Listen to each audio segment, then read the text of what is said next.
ৰূপহীহাটৰ খাটৱালত দুই ফৈদৰ পাৰিবাৰিক কণ্ডলে ভয়ংকৰ ৰূপ লয়। খাটৱালৰ সুৰজ আলী আৰু আব্দুল হাছিমৰ পৰিয়ালৰ মাজত দীৰ্ঘদিন ধৰি চলি আছিল পাৰিবাৰিক কণ্ডল। অভিযোগ অনুসৰি সুৰজ আলীয়ে প্ৰথমে আব্দুল হাছিমৰ লগত তৰ্কাতৰ্কিত লিপ্ত হয়। সুৰজ আলীয়ে আব্দুল হাছিমক আক্ৰমণ কৰি মাটিত বগৰাই দিয়ে।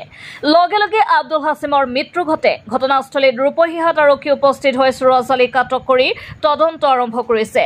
ঘটনাক কেন্দ্ৰ কৰি খাটৱালত এক চেপা উত্তেজনাই বিৰাজ কৰিছে। আপোনাৰ দেউতা হয় নেকি? কি হৈছিল আপোনাৰ দেউতাৰ লগত?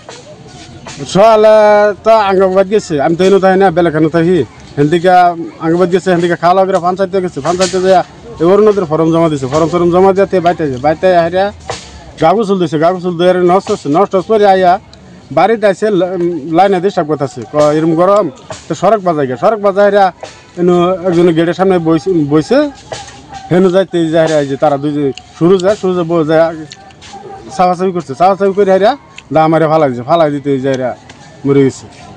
আপনার দেউতাকৰ নাম কি আছিলে? আবুল হাসিম। ওই গাঁওখনৰ নাম কি? উত্তৰ খাটুয়াল। আপুনি এতিয়া কি আহ্বান জনাব প্ৰশাসনক? শুদ্ধ বিচাৰ লাগে এটা আৰ কি, শুদ্ধ বিচাৰটা চাই আমৰা আৰ কি। যেহেতু এতিয়া সুৰজ আলীক আটক কৰিছে পুলিচে। হ্যাঁ, সুৰজ আলী আটক কৰছে। কোনটো থানায় কৰিছে? ৰূপহী থানা আৰ গড়ান থানায় মিলি। ঘটনাটো মই যিমান দূৰ জানো, সুৰজ আলী নামৰ ল'ৰাটোৱে আমাৰ ঘৰত গৈছিলে।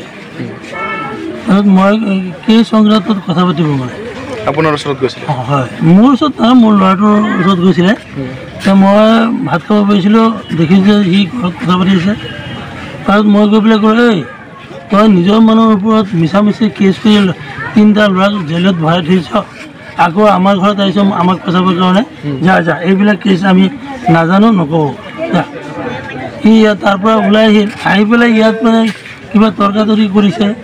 এই মানুহজন বুঢ়া মানুহজনৰ ল'ৰা এজন মানে জেলত আছে এতিয়ালৈকে, ফল্ছ কেছত মানে ৰেপ কেছ দিছে। কেছটো কোনে দিছিলে? এই সুৰজে কেছ দিছে তাৰ ছোৱালীৰ সৈতে, ছোৱালীক ৰেপ কৰিছে বুলি। এই যিজন মানুহ মৰিল তাৰ ল'ৰাটো মানে ৰেপ কৰিছে বুলি কৈছে। এনেকৈ 3 মাহৰ ওপৰত হৈ গ'ল জেলত ল'ৰাটো সোমাই আছে। এই সম্পৰ্কত মানে আমাৰ ঘৰত যে গৈছিলে, আমি যে পাত্তা নিদিলোঁ, তাৰ কাৰণে সি মানে ইহঁতক জগৰীয়া কৰিছে।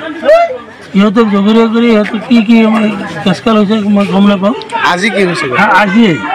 আজিয়ে মানে আমাৰ ঘৰৰ পৰা যেতিয়া আহি গ'ল, আহি পেলাই যেতিয়া ইহঁতক পাত্তা নিদিলোঁ, সেইকাৰণে এই বুঢ়া মানুহজনক জগৰীয়া কৰিছে আৰু কিবা কিবি গালি গালাজ পাৰি আছে।